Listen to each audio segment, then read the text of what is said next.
Have you ever had a moment that completely changed the trajectory of your life? I'm talking about one of those rare instances when someone says something so simple, yet so profound, that nothing is ever the same again.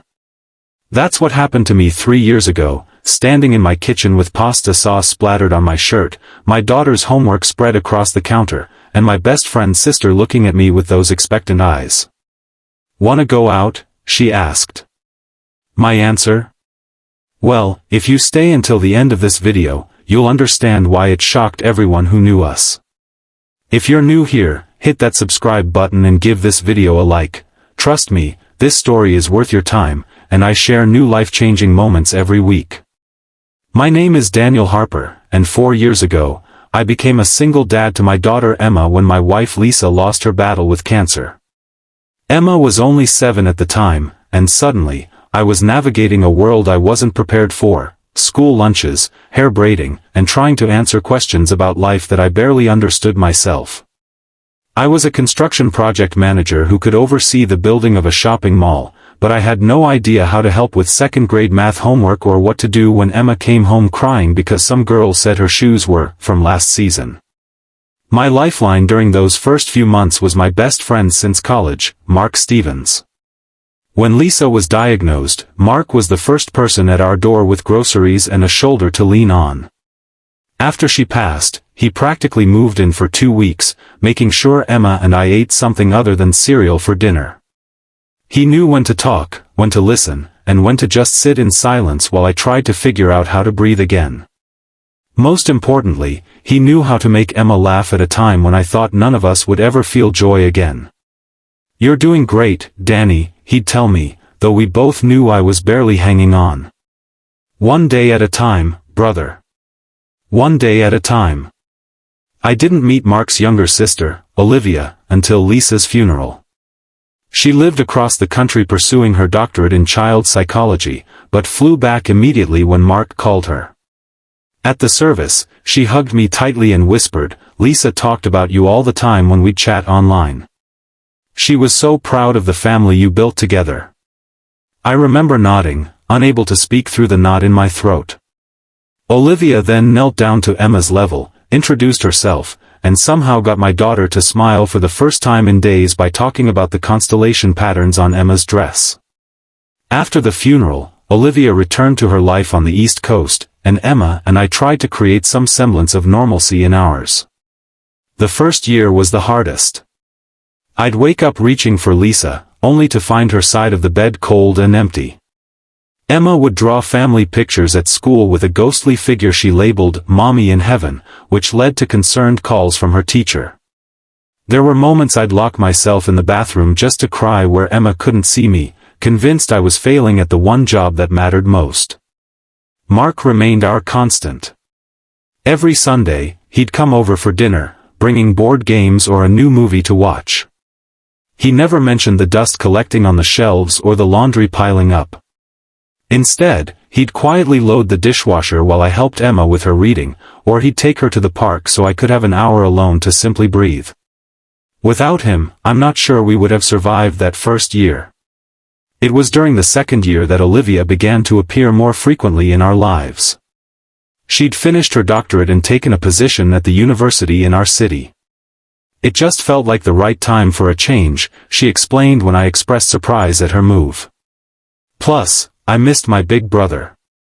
But there was something in the way Mark smirked when she said this that made me wonder if there was more to the story. Olivia began stopping by our house occasionally, usually with Mark but sometimes alone. She'd bring educational games for Emma or books on child development for me. "Not that you need them," she'd quickly add. "Emma is thriving. You're doing an amazing job, Daniel." Hearing that from someone with her professional background meant more than she could know. As the months passed, these visits became more frequent. Olivia would offer to help Emma with her science projects or take her shopping for clothes, an area where I was hopelessly out of my depth. "Dad buys everything 2 sizes too big," Emma complained once, making Olivia laugh. "He says it's for the growing room, but I look like I'm wearing a tent." I found myself looking forward to Olivia's visits more than I cared to admit. There was something about her calm presence that made our house feel more like a home again. She never tried to replace Lisa, she was too respectful for that, but she filled a void neither Emma nor I had been able to acknowledge. She brought a feminine energy back into our lives, reminding us both that it was okay to laugh, to make mistakes, to live fully again. One evening, after Olivia had helped Emma bake cookies for her class and put her to bed with a new chapter book, she lingered in the kitchen while I cleaned up. I noticed she seemed unusually quiet. "Everything okay?" I asked, scrubbing at a particularly stubborn spot of chocolate on the counter. "Mark thinks I'm crossing a line," she said suddenly. I looked up, confused. "What do you mean?" Olivia sighed, tucking a strand of her auburn hair behind her ear, a gesture so like Lisa's that it made my chest tighten. "He says I'm spending too much time here. That it's not appropriate." "Not appropriate?" I repeated, feeling strangely defensive. "You've been a godsend, Olivia. Emma adores you." "And I adore her," she said quickly. "That's not the issue." "Then what is?" She hesitated, her eyes meeting mine briefly before looking away. "Mark thinks I'm getting too attached. To both of you." The kitchen suddenly felt too small, too warm. I remember the dishcloth in my hand dripping onto my shoe, but I couldn't seem to move. "Are you?" I finally asked. Olivia's laugh was soft, almost sad.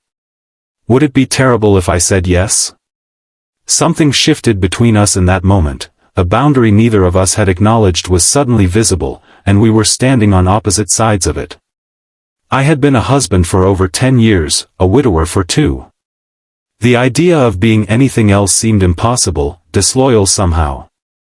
"I should go," Olivia said when I didn't respond. "Tell Emma I'll call her tomorrow about her science fair project." After she left, I sat at the kitchen table for hours, my thoughts a tangled mess.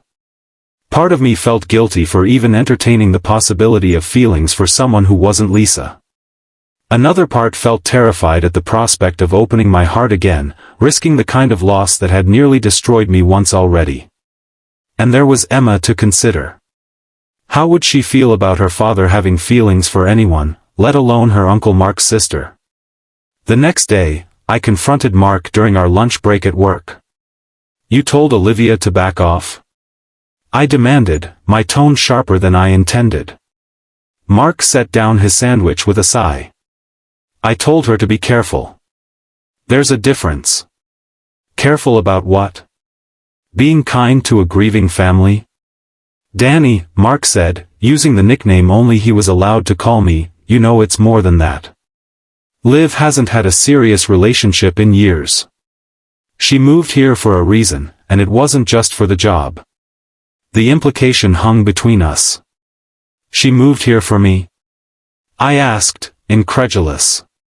"For both of you," Mark clarified. "She fell in love with Emma through all those video calls, and with you." He shrugged. "She's always had a soft spot for you, even back in college. Lisa knew it too." This revelation stunned me into silence. Lisa had known? And never said anything? "Look," Mark continued, his voice gentle, "I'm not saying it's wrong. Hell, if I had to pick someone for you after Lisa, it would be Liv. She's the best person I know besides you. I just don't want either of you getting hurt." "I'm not ready," I said immediately, the words tumbling out before I could examine whether they were true. "Emma and I, we're still figuring things out." Mark nodded, but his eyes held a knowing look. "It's been 2 years, Danny. Lisa wouldn't want you to put your life on hold forever."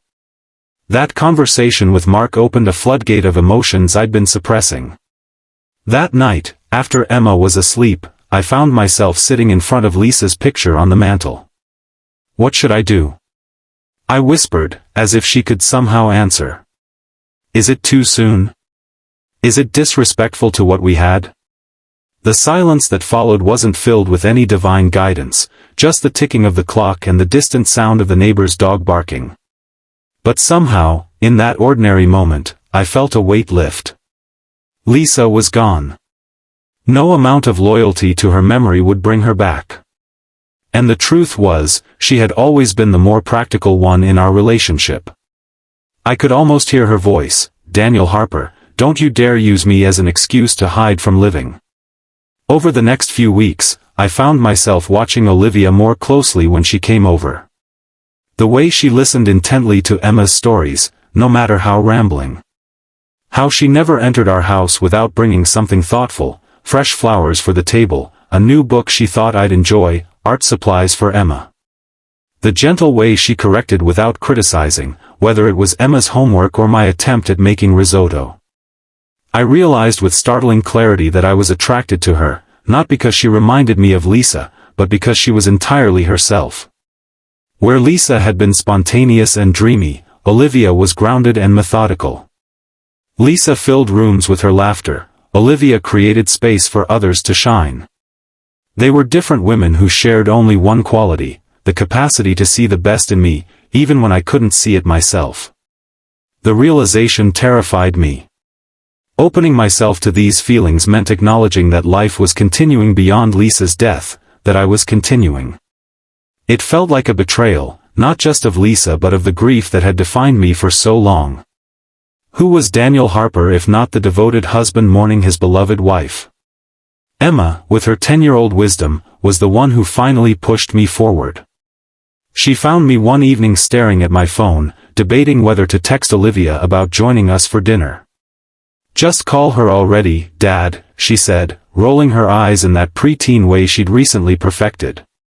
"You get all weird and smiley when she's here. It's kind of gross but also nice, I guess." I looked at my daughter, stunned. "I do not get weird and smiley," I protested. Emma gave me a look that was pure Lisa, skeptical and amused. "You do. And she gets all blushy when you talk. Uncle Mark says you're both being ridiculous." "Uncle Mark talks too much," I muttered, but I couldn't help smiling. "Would it bother you?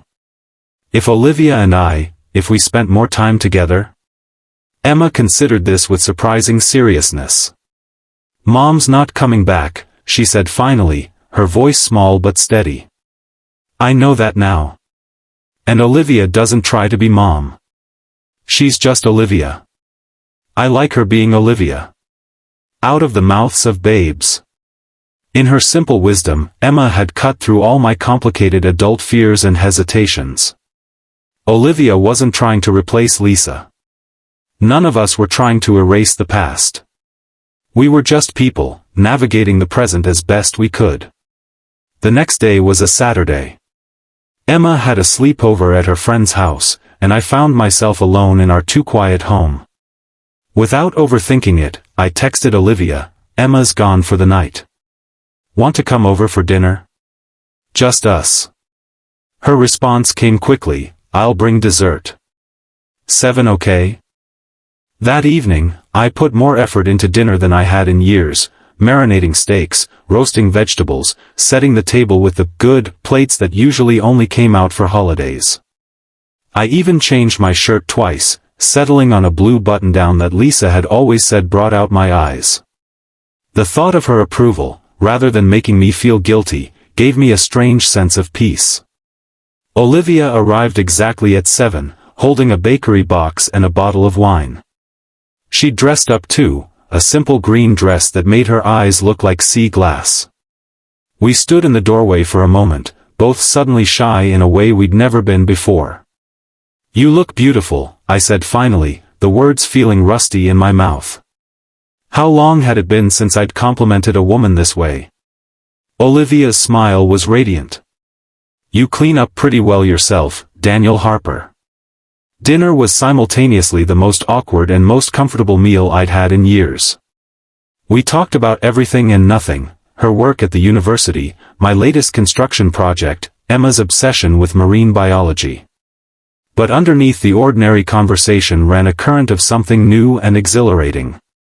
As we cleared the dishes together, our hands brushed, and neither of us pulled away. Standing in my kitchen, the same kitchen where I'd made countless meals for Lisa, where Emma had taken her first steps, where life had continued stubbornly despite loss, Olivia looked at me with those clear, kind eyes. "Daniel," she said softly, "I need to know where this is going. I care about you and Emma too much to pretend I'm just being a good friend or a surrogate aunt. Mark was right, I did move back partly because of you both. I saw how much you were hurting, and I wanted to help. But it's become more than that for me." The honesty in her voice demanded equal honesty in return. I took a deep breath. "When Lisa was dying," I said, my voice surprisingly steady, "she made me promise something. Not that I would never love again, she was too generous for that. She made me promise I wouldn't use her as an excuse to stop living. Life is for the living, Danny," she told me. "Don't you dare waste it." I swallowed hard, feeling tears prick at my eyes. I haven't been very good at keeping that promise. Until recently.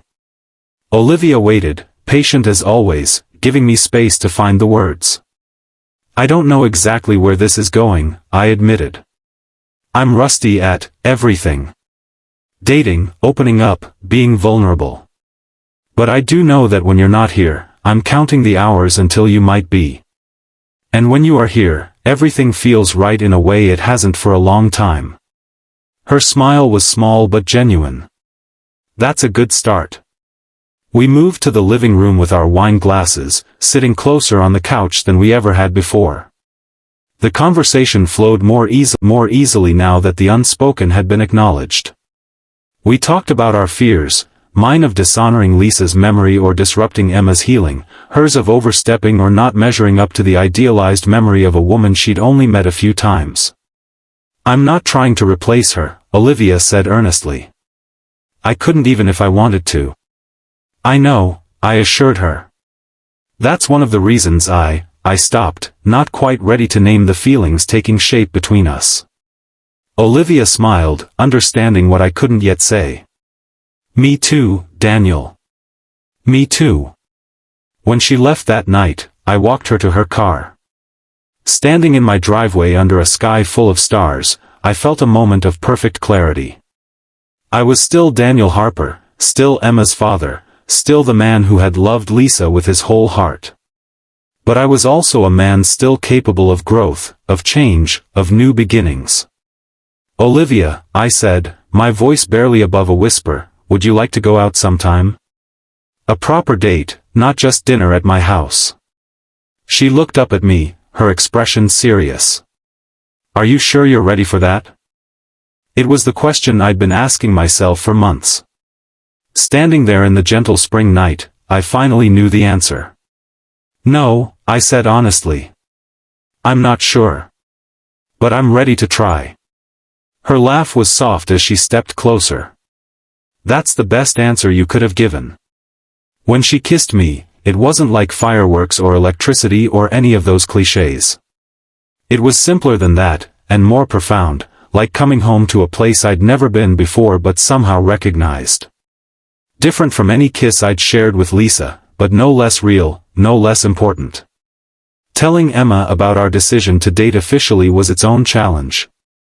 We sat her down together the day after her sleepover, both of us nervous wrecks while she looked between us with suspicious eyes.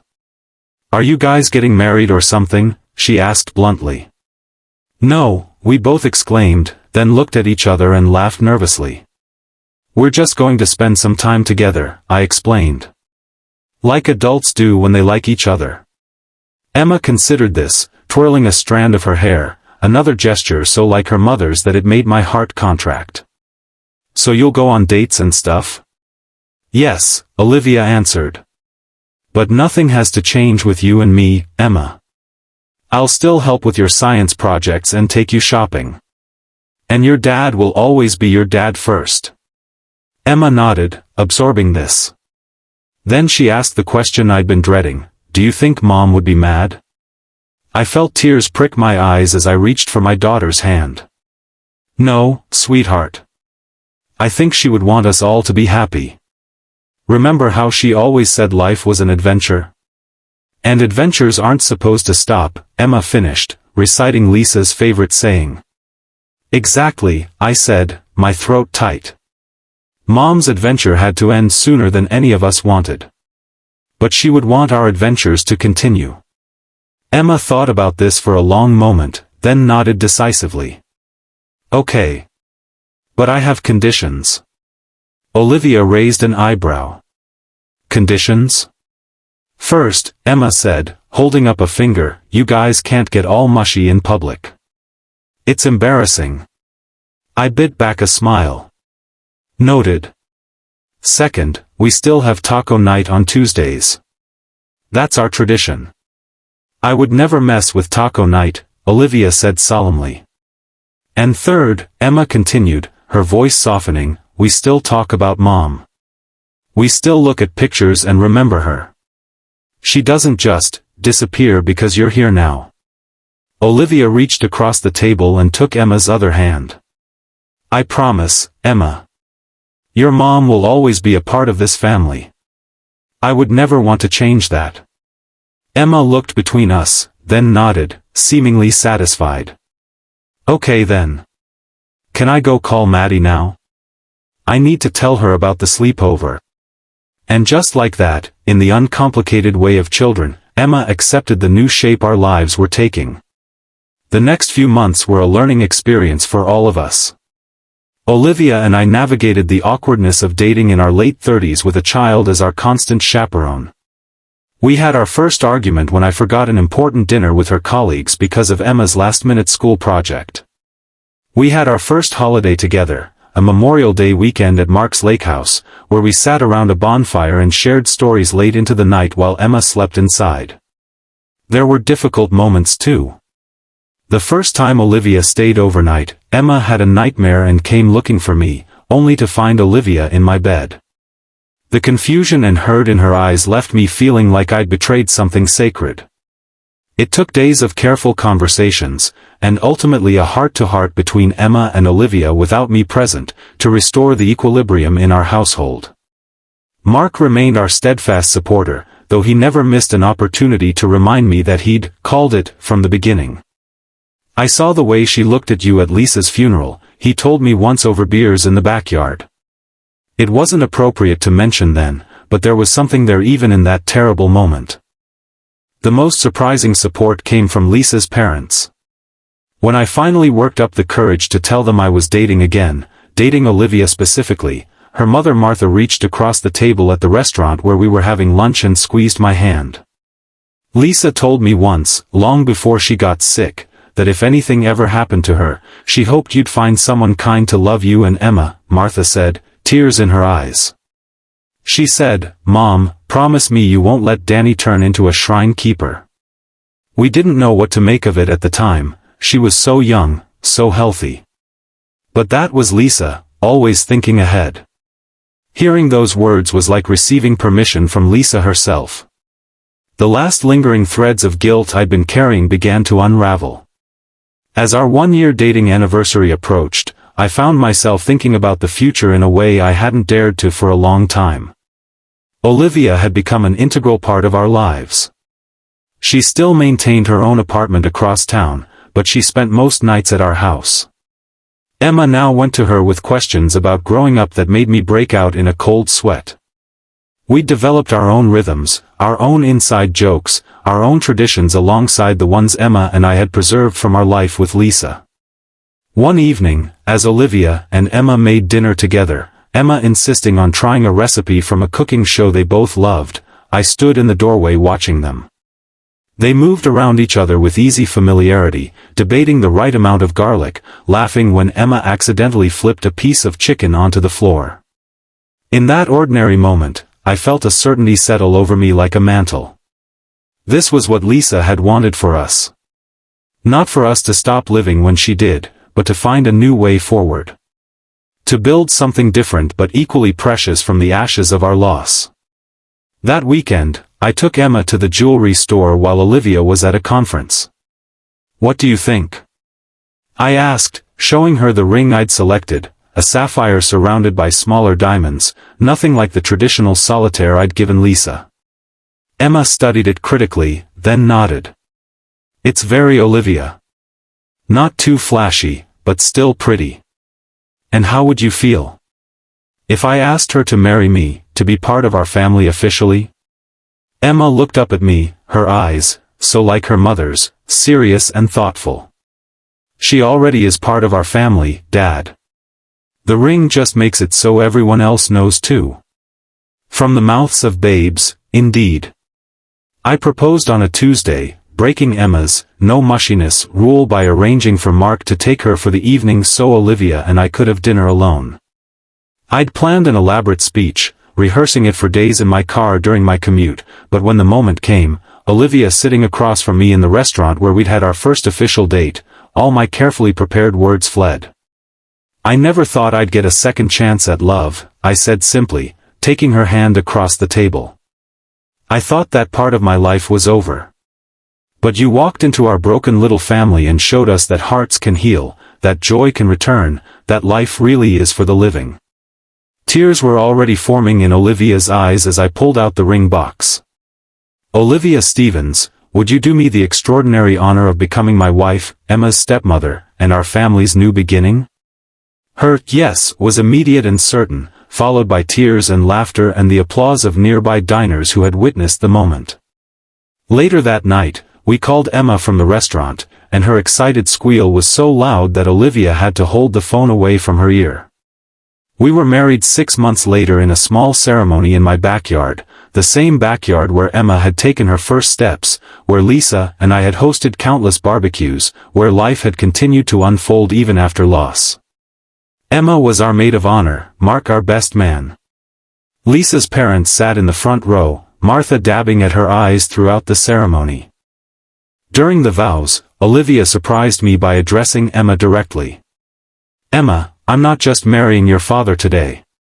I'm promising to be a part of your life too, not to replace your mother, whom I know watches over you with so much love, but to be another person in your corner, always. You are an extraordinary young woman, and it will be my privilege to watch you continue to grow. There wasn't a dry eye in the gathering as Emma stepped forward and hugged Olivia fiercely. That was 2 years ago now. Since then, our family has grown in ways I never expected. Olivia and I welcomed a baby boy last year, Samuel Mark Harper, named for my father and for the friend who brought us together. Emma, now 13, is the most devoted big sister imaginable, though she insists on calling Samuel the alien because of his strange sleeping patterns and impressive lung capacity. Life isn't perfect. We still have our challenges. Emma sometimes struggles with divided loyalties, feeling guilty for loving Olivia while remaining devoted to Lisa's memory. I still have moments of overwhelming grief that catch me off guard, a song on the radio, the scent of Lisa's favorite perfume on a stranger, the way Emma tilts her head just so when she's concentrating. But these moments no longer derail me. They're part of the tapestry of our lives now, threads of sorrow woven alongside joy, loss alongside new beginnings. So when people ask me what I replied when my best friend's sister asked if I wanted to go out, the answer isn't as simple as yes or no. What I really said was, I'm not sure I remember how to do this anymore. But I'd like to try. And in trying, in taking that first terrifying step back toward life, I found a truth I never expected, that love isn't a limited resource. That opening your heart again doesn't diminish what came before. That grief and joy can coexist, each making the other more profound. If you're watching this and facing your own loss, your own impossible choice between honoring the past and embracing the future, I hope our story gives you courage. The road isn't easy. There will be days when moving forward feels like betrayal, when the guilt is overwhelming, when the memories threaten to pull you back into darkness. But there can also be light again, laughter again, love again, not instead of what you lost, but alongside it. Lisa used to say that life was an adventure that shouldn't stop until it had to. In her wisdom and generosity, she gave me permission to continue our adventure even without her. It took me years to accept that gift, but I'm eternally grateful that I finally did. Because now, when I look around my kitchen, at Emma helping Samuel with his breakfast, at Olivia making coffee and checking her lecture notes for the day, I don't see an ending anymore. I see a continuation. A new chapter in a story that's still being written. And that, perhaps, is the greatest tribute I could offer to the woman who taught me how to love in the first place. If you found meaning in our story today, please consider subscribing to the channel and leaving a like on this video. Your support helps me continue sharing these moments of truth and transformation. And remember, it's never too late for a new beginning. Life, in all its messiness and beauty, is meant to be lived fully, with an open heart and the courage to try again.